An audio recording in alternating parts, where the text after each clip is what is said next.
Hey there and welcome back to my channel, and if you're new, welcome to my channel and thank you so much for being here.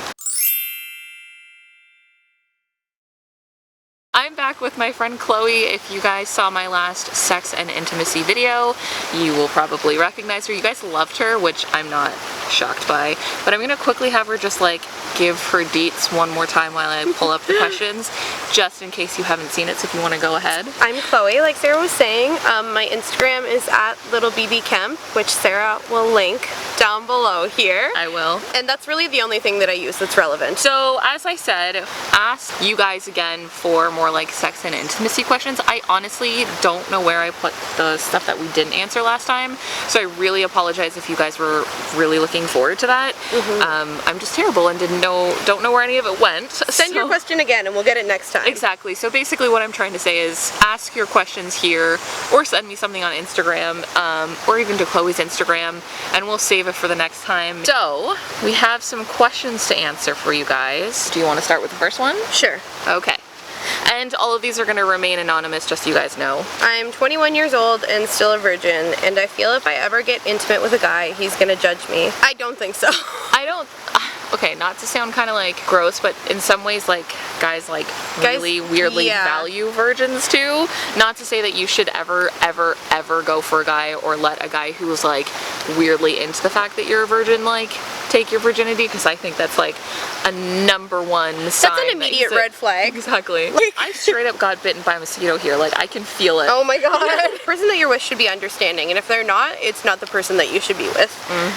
Why isn't there a space for women to talk about their sexual encounters? Welcome to it. You're here right that's now what we're with trying to us. Exactly. And I think that's why it's so important that we do things like this, because there's so many things for guys. Yeah. And like so many girls Entire have no magazines. idea. Yeah. But I don't think that there's any shame either in being like promiscuous as a woman. Like if you go out and you want to have sex with like 10 different guys in 1 week, like do you, like seriously. And if you don't want to sleep with 10 different guys in even like a year, also do you. Yeah, don't do that. Don't feel shame. I don't think that you should feel shame at all. It should be something that's comfortable to talk about. Exactly. Like, you shouldn't feel bad either way, no matter what you do. Exactly. And it's important for safety too, like everyone's just like sexual health, to be like open and honest about it. And I don't know, I feel like there's so many gaps in like the education, like where they aren't properly explaining to people how things like work. And like you said, like magazines, like girls magazines are like what positions are best for the guy. Exactly. And guys magazines are like what positions are best for the guy also. Yeah, so there's not really like a lot of talk about what's best for the girl and like even understanding certain things. Like honestly, it took me forever to understand that like not all women could get off vaginally from sex, and I thought something was wrong with me because like for a long time it didn't do anything for me. And I think that's why it's so important too to have conversations and to be vocal about it and to have spaces where women can ask these things, or else you don't know that it's okay and there's nothing freaking wrong exactly with you. The things you experience aren't weird, they aren't uncommon, it's not just you, it happens to lots of people. You just have to find people who are openly talking about it and sharing. We're gonna stop talking for a second because there's like a little baby. There's children. Okay, so this or that, spanking or biting? I'm gonna say spanking, just cause like... Yeah, I guess. I mean, honestly, like, neither are like extremely exciting, but I feel like, you know, a good spank, like out of the blue, is more enjoyable to me than randomly getting bit. He almost crashed his bike.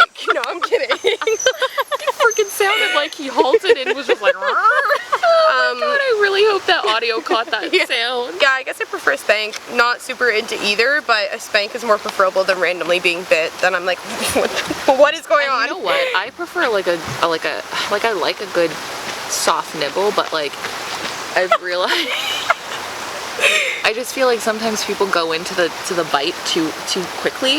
Yeah, like don't chomp on someone right away. If you're like, please ease into it. If you're wondering how to accomplish that, like learn how to kind of gradually lead into it, and then you read the person's like pain threshold. Even a spank too, right? Like you've got to be. There girls literally have been here alone for God knows, How and now long? there's just like an influx of dudes like on their bikes. Because they all heard us So, from parts in the woods. As long as you gradually lead up to it, I can appreciate both of them, to be honest with you. Yeah, So yeah, exactly. this or that's are kind of fun. Yeah, this or that's are fun. Even just a whole one of this or that's. Oh my god, or like kill, marry, fuck. Oh my god. We'll do like That a would be whole like fun. video of it. This or that, nipple tassels or crotchless panties. Okay. I'll let you answer. You go. No, you go. You go. I feel like nipple tassels, but I don't. Again, I don't feel strongly either way. Like Right. those aren't something that I like really, really care about. Where I'm like, if I'm missing that, I'm not gonna have a good time. Exactly. I kind of feel like crotchless panties can be fun, but like Yeah. For the aesthetic, nipple tassels. aesthetic, crotchless panties are like really only fun like once, because then I'm just like, I mean, I can literally just not wear panties or whatever. So I could just not put on underwear and not have this. and that, like, I just sort of feel like it's kind of hot when you're like out with a person and you like decide not to wear panties. Like that can be hotter than like crotchless panties, right? So I don't know. I guess it depends like what kind of scenario you're thinking of. Where's your drink? Am I drinking yours? No. No, you got no. yours. Okay. What do you do to make yourself feel sexy when you struggle with body image? Obviously, like, putting work into my appearance is something that definitely makes me feel better, like doing my makeup, putting on lingerie that I feel confident in. I like listening to, like, I try to not listen to sad music when I'm in moods like that, because I feel like it just amplifies it. Like, I'm a dramatic person, so I think the song's about me. Whereas if I'm listening to a happy song, I can't be as sad. Like, I like rap where it's like a big ego thing, and I'm like, yeah, I have a huge ego, like a rapper. Yeah. You gotta like have the song to not mimic your mood necessarily, but to like get your mood from like here to here. Yeah, to where you want to be. Like, throw on some Nicki Minaj. Yeah, something that makes you feel like the most like a powerful boss person babe. in the Yeah, world. or like Beyonce. Like, you are that bitch. God is a Woman. Is that not the fucking anthem of Oh my the god, year? God is a Woman is so, that's a good song. Power anthems. There's been times where I felt like really weirdly insecure for like no reason. And then I'm like, okay, like what am I doing here that I'm not typically doing? And it's like, Yeah. to be honest, sometimes like taking nudes of yourself like really helps. Like even if you literally show nobody. Yeah. Just Except doing to like have it, doing yeah. something that makes you feel beautiful, right? Like Yeah. for you, that's something that makes you feel beautiful. For someone else, maybe taking nudes might not make them feel confident in the same way. But again, like getting dressed up or finding the things that make you feel the most like yourself, the most confident, or even like doing a hobby or something that you feel like you're really good at. Yeah. Like just finding Finding something the to be value proud again. of. Yeah, finding the value in yourself. Like Yeah, just like honestly like reconnecting with my sexuality too. I feel like my lash is coming off.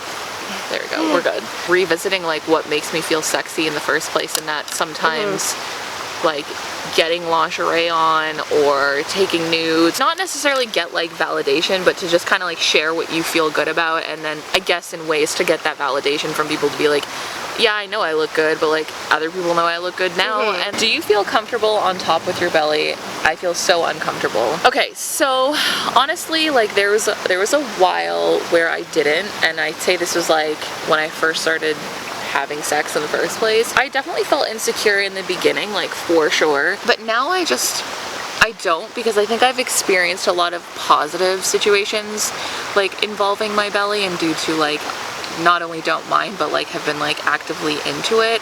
And I think that as long as you're like sleeping with the right people, and like obviously there are no like right and wrong people, but you're sleeping with people who aren't gonna like make you feel bad about the way that your body looks, it's not an issue. And to be honest, and I think we said this the last time, like dudes are not gonna kick you out of bed because you have a belly. Like, not even just men, but like if somebody's like actively trying to get you into that position or in bed with you, like they already know what your body looks like. There's nothing about what you look like that's gonna turn them off. And if there's like something that does come up where they like reject you for some reason, like then find a better one. yeah, fuck them. Yeah, I know it's scary, because I think that there's like a lot of like stigma around like fat girls being on top. It's way more like blown up in our minds than how it really is in reality. Like seriously, I've never had a negative situation about it. Is sex when you're in school okay? What do you do if your parents are against sex but you want to? Not when you're in your school building. No. If that's what you mean by it, Yeah. no, that's too big of a risk. Honestly, realistically, like teenagers are gonna have sex. Like They're going to. Try and understand your parents' concerns and where they're coming from. Like, they're afraid of you getting into a dangerous situation or Yeah. something bad happening. And like, And often when you're younger, you don't fully understand the yeah. situation yet, which I mean is annoying to hear coming from someone who's older than you. Yeah. I totally understand, but there I thought I knew are everything. good reasons behind people's concerns. So I think you just have to be cautious and again, make sure you're with someone who's good for you. Like there's so many people who find the person that they're married to forever in high school. So it's not like, you know, it's not going to happen or there's no chance, but just be smart and understand that you are young and like you don't want to make a decision that could negatively affect the rest of your life. Like, and if you are going to do it, be safe. Be as like and it, like I'm sure for a lot of people, because I never would have been able to go to my parents to ask about that stuff. Yeah. But talk to somebody about it if you feel like you have like a boyfriend that you want to start having sex with, or it's just whatever, right? Whatever your situation is, because I don't know, but just be safe, because I really don't think it's realistic to assume like teenagers aren't gonna have sex. Like high school for me was like already pretty sexed up, but I can only imagine what it's at, like right now. Like I had friends who lost virginity, like their virginity at like 14, right? And I was 19 when I lost mine, which is relatively old when you think about how many people like lose it when they're very, very young. And I mean, like, it's not a race. Like, don't feel like you have to. Just, and if anyone's making you feel that way, they're not the right person to give that to. Yeah, or like even friends, like, 'cause sometimes they know like friends can make you feel like pretty shitty about it. Educate yourself. When you get in the real world, there's people who are okay with taking advantage of the fact that you don't know. Yep. Like, so I just think it's better to prepare yourself ahead of time and you know, be aware of what you're getting yourself into. Not that, like, again, I'm not trying to scare you and make it seem like it's not like the 1950s. But we're trying to scare you. Like, it's not like the 1950s. Just be safe so that you can enjoy yourself for a long time and have a good time always. Yeah, and like not every sexual experience you have in high school is necessarily going to be a negative one. I just think that like there's lots of guys who are like, you know, they're just young. They're very immature at this point. Like they don't know. All they're thinking about is the fact that they've been really horny for the past like 4 years, and they're like, I don't know what to do with this. I'm just so glad I didn't lose it in high school, because I feel like I would have had a lot of really shitty experiences. Yeah, nobody knows what they're doing. Yeah, it was a bad idea. I should have listened to my mom probably, but don't tell her that. Are you using sex toys? I mean, currently right now? No. No, I've used some in the past. Yeah. I mean, I've used them. There's nothing wrong with them. Not like a regular basis or anything. Yeah, exactly. I don't know. I use them once in a while. I'm not like a person who's like I don't need to do that all the time. I'm kind of fine without it. Yeah. Like I don't get like crazy horny or anything. I'm like, I gotta bang this one out. Like other things to do. I could never imagine you doing that. No, like really, like no, I'm not that person. I don't know. It's fun once in a while, but it's not like. I think that's sometimes what makes sex toys fun is like the fact that you'll use them. Like for me, I'll use them it's so like a thrill rarely. once in a while. Yeah, and it's like, and then when you use it, you're like, ooh, that was fun. But I like, for instance, like I have like a Hitachi and stuff. I have a friend who also like religiously uses a Hitachi. Oh my god, I'm getting bitten alive. She like regularly uses it, and that's like literally the only way she can get off. But for me, it's like I'll do it once in a while, and like literally at that, it's a lot. If you feel extreme anxiety when your partner wants you undressed, what should you do? Talk to them, maybe. Yeah, make them aware of it, because like you not communicating is going to make the situation worse, because they can't read your mind. They don't know how you're feeling, and they may say something or do something that you feel is insensitive, and they haven't even realized that yet because they don't know what's going on in your head. And also if they're doing something to make you feel that anxiety, like you then ask yourself if is it something I'm feeling, or is it something they're doing to me? If it's something that they can help by sharing, oh no, like I love when you're undressed, I love when you're naked, but if it's like them kind of making you feel like crap by like subtle remarks, then like don't have sex with them anymore. They are lucky to see you naked in the first place. How the fuck do you flirt while fat? I think flirting even like at any size is awkward. Yeah. Because like it's not like you can walk up to someone and be like, hey baby, did heaven lose an angel? Like that doesn't work. Like it's not realistic. Never ever say that. Actually, something that I kind of weirdly do, like if I'm like nervous about a situation, but like I want to flirt, but I don't want to make it like outright known that I'm flirting. Like I might compliment what somebody's wearing. Like little normal human things, like how you interact with a normal person, but wink. Yeah. Did you see me try and wink? I was in the elevator with Allie and Erica, like going back to Erica's apartment. And there was this real cute guy in the elevator, and he was like, you know, got some cute like shorts on. And so like as we were leaving, I was like, I like your shorts, and I like smiled, and Allie and Erica were like. You have like no, you just go for it. I was like, yeah, I go for it when I'm literally on my way out of the elevator. You can kind of gauge their reaction, because sometimes if it's literally just, oh, thank you, then you're just like, all right, they took the compliment, it's over. But if they're like, thank you, and then they ask you or engage with you in some way, then like there's your opening. And yeah, that's a exactly. really good way to do it. It doesn't have to be like a super complicated, well thought out novel. Like just break the ice. Exactly. I'm plus size, and I find that certain positions get more difficult. Any tips? Practice, practice. Pillows. Yeah. Like I even have to do that sometimes with certain positions. Like Gil's old mattress was really, really soft. The position I was in, I would literally just like sink, and it wasn't hitting like the right area.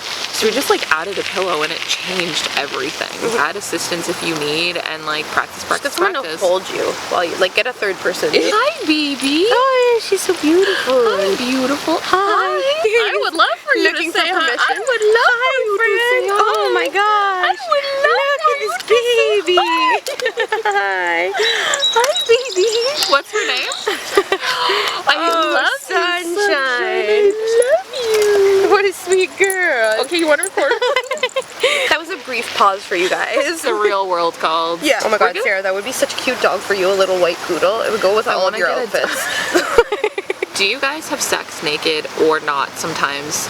I do, but I hate my belly unless I'm tipsy, but I'm naked. Well, mostly I'm naked when I have sex. I think the days of me like being insecure having my clothes on are kind of like long over, but it also might have to do with the fact that I've like been regularly seeing the same person for almost 6 years now. I think that definitely affects it. I don't know. I feel like I just go by like the situation. If everything's happening too quickly, you don't even have time to get all the clothes off. No, I'm kidding. Which can sometimes be really nice. Yeah, I wouldn't let it be something that holds you back, but I don't think you have to like set a rule for yourself that you have to be naked every time or you have to keep clothes on. Let yourself just enjoy it as it happens. Like, live in the moment. If you're not feeling good about it with a certain person, again, it may not be the right person. Exactly. Like maybe just get naked with yourself sometimes. Like sometimes that really you have helps. to get comfortable with you, like on your own. Big flub over there. So many dogs today. Sorry guys. Might be too much, but talk about like how important it is for both parties to finish. Like we know that he finishes every time. Yeah, obviously. and I think sex is like viewed as like once he finishes, it's over. It's over. That is not like the if you can get it in beforehand, like maybe you'll have a good time. But if not, too bad. Like, and like how often do like a lot of guys like even ask if you finish? They just like assume. They don't care. They don't care. I mean, if you don't care, like you don't care, but like I feel like your partner needs to bugs. I feel like your partner needs to be aware of it and actually care whether it happens or not. Like, you know what I mean? I've been with dudes who don't care and they just like either assume or they literally just don't care. And then I've been with guys who like, if they get off before I do, like there will be extended stuff afterwards where they try to make sure that I'm getting off or getting as close to her as possible. There's again not much conversation about it. It's always like assume that when a guy finishes it's over, and I get it because the ejaculation kind of makes it over on their end, but there's other ways to get women off that are not with like sex. You know, and that's the thing, like I've been with guys where like, you know, it's over so quickly, they're done and they just like lay there and it's like, I get you're tired, but like you're still going. Yeah, we're not done yet. Like you're clocked in for at least 3 hours for a shift. Going by Canada employment standards. I don't know, it's just not fair. It's just like rude. And like I've had people before who couldn't, and like I hate feeling selfish in that way that I want that for myself. But like I don't know, I should be able to. Like I'm not a doll. Expecting an orgasm out of it, then you should too. Yeah, exactly. Like I'm not just here for your fun and then you can just like, you know, bye, sorry, like we'll see about it next time. Like I don't know, that's not fair. You have to make it worth it on both ends. Like and then I feel like in a situation like you just said, like they get off and then they're tired, they don't want to continue, then make sure you're getting off before they do. Exactly. That's the thing. Like people just skip through foreplay and it's like, okay, here's the thing. If I'm not gonna have any fun during this, like you gotta give me like something at the beginning. Or else why would you want to continue doing something? Exactly. Like that? I know. Chloe and I just giving looks at each other. We know what we're talking about. No, this isn't about Gil, by the way, because I feel like if you were to ever see us back, like, people think I don't get you off. No, it's not about Gil. Hopefully the person who it's about won't watch this video. But if it's resonating with you, maybe you need to rethink your sex game. Okay, we're gonna let these people walk by. Yeah, all the families with children. All the people who would not like our conversation. Any advice for a bisexual woman in a monogamous marriage? If you mean this from the, I'm in a monogamous straight marriage and I want to try out or kind of open my marriage to see people of my gender or other genders, you got to talk about that, and you've got to be honest with yourself and be honest with your partner and see if it's something that's even possible for you. I actually have a friend that just happened with. Both partners can be cool with it, then why not? But if you're both kind of like hell-bent on being monogamous, then you've just got to you've got to be okay with the choice that you made this choice for. Yeah, exactly. One person. That's the thing. It's not fair to your spouse either to just be like, if you've agreed on that ahead of time, yeah, just be then like, you can't go well, around now I just want to deciding. change everything. Like, I mean, like, and I get things happen, whatever. Like, it depends on your situation. Yeah. But I don't know. I think you have to be open and communicate, like you said. Like, you can't hide that from people and then you know be like, fuck later. If it's really important to you that you are seeing other people and you're really getting to explore what bisexuality means to you, then you've got to talk to your partner and also decide what's more important to you. Is it more important to stay in this monogamous relationship as is, or do you want to have those options? Do you want to be able to see people, be able to act on that? But you cannot in any circumstance, and I really think strongly of this, you can't take it upon yourself to decide that that's something you suddenly want to do and not communicate that to your partner. That is not fair exactly. at all. And then, you know, get mad at them when they're not agreeing or sympathizing. Like, that's... I think a lot of people, and I don't know who this person is, sorry to cut you off, I don't know who this person is, but sometimes view like going after somebody of like the same sex as you, then it's not considered cheating. Like if like, you know what I mean? But that's not the case. I don't believe that at all. I think that if you are actively going behind your partner's back in any situation and you like make an active point to hide something from your partner, that's cheating. Even, you know, just starting to seek people out, like, or, you know, look around. I'm not saying like you can't like watch porn, but like, you know, going on dating sites and actively talking to people and kind of starting, like, that's already like you're on the way there. That's emotional cheating. Yeah, exactly. I would be unhappy if I found out about that. Like, I'm sure, like, you know, someone who was seeing me would feel unhappy if they found out about that. Yeah. Like, if it doesn't feel great for you, if you wouldn't like it's someone not going to feel great for someone else. Yeah, again, if you want to explore that, like, talk to your partner about it, see like what you guys can do. Maybe they'd be super open to something. You never know. You never know. Like, maybe they've been wanting to try too. Like, it's just, you have to bring it up and take those first steps and actually communicate what you want from someone. And then who knows, you might even go out there and have like one or two experiences and realize like it's not really for you, or you might really love it. Like, our friend's back. Hi. Hi. Hi, little baby. Come on. Oh, bye. Go ahead and wrap this up. The sun's starting to go down, so we were getting bitten alive. This was like a good idea for like the first hour. And then it just started to like being out here. It just started to feel really awful. Yeah. I had a lot of fun doing this. I have fun every time, and you guys should send us a million more questions because we really like doing this, and I'd love to do like a recurring series with Sarah. I'm really bad at filming my own videos, but I like when she brings me. Let us know what you want. I like being here. I love talking to you guys, and I feel like we both have a lot of advice and experience to share. And I really like when Chloe's here because I just feel like we flow really well. As per usual, well, make sure you go follow Chloe before you leave, but as per usual, don't forget you can find new videos from me every Wednesday and every Sunday, and new blog posts every Tuesday and every Friday, and I'll see you next time.